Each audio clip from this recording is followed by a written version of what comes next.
এই মুহূর্তে দাঁড়িয়ে বাংলার জ্বলন্ত সমস্যা হলো অনুপ্রবেশের সমস্যা। প্রতি 1-2 দিন অন্তর অন্তর আমরা নতুন করে দেখতে পাচ্ছি একের পর এক উদাহরণ যেখানে বাংলাদেশি অনুপ্রবেশকারীদের গ্রেফতার করা হচ্ছে।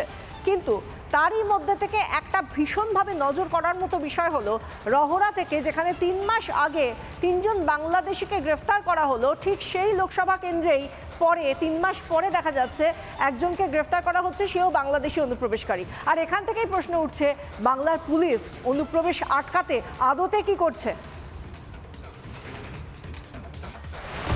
ভোলা থেকে জালে বাংলাদেশি গ্রেফতার করা হয়েছে প্রিয়া খাতুন ওরফে অদিতি পাত্রকে।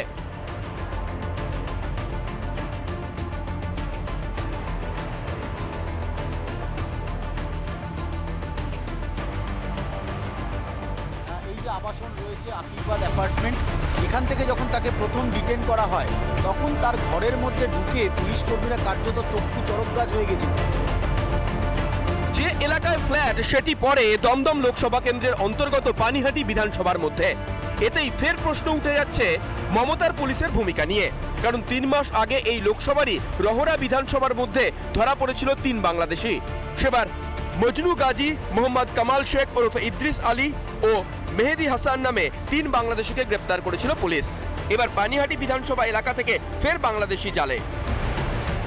সেখান থেকেই মাত্র 3 মাস আগে 3 জন বাংলাদেশিকে গ্রেপ্তার করেছে রহরা থানার পুলিশ। তারপরও হুঁশ ফিরছে না পুলিশের কর্তাদের। তো সেখানকার পুলিশ প্রশাসন, সেখানকার কাউন্সিলর, সেখানকার মিউনিসিপ্যালিটি সবই জানতে, জেনে শুনে তারা চুপ করে বসে আছে। একটাই কারণ, তাদের ভোটের রাজনীতি, তারা ভোটে জিততে চলেছে। কিন্তু এভাবে বুঝতে পারছে না পশ্চিমবঙ্গের অবস্থা নিচের থেকে আরও নিচে চলে যাচ্ছে। আগামী দিন পশ্চিমবঙ্গে বাংলাদেশে পরিণত হবে। পুলিশের তো কোনো ভূমিকা নেই। মমতা ব্যানার্জি পুলিশকে তো শেষ করে দিয়েছে।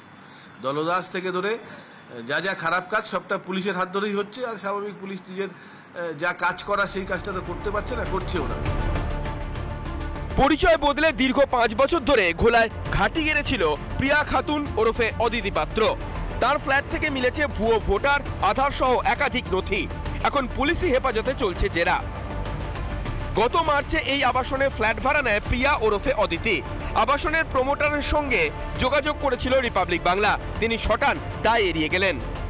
আপনি কাকে বিক্রি করেছিলেন এইসবগুলো আর কি? সেটা আমাকে জিজ্ঞাসা করে লাভ নাই। না ওটা আপনি তাকে বিক্রি করেছি, তাকে বিক্রি করেছি।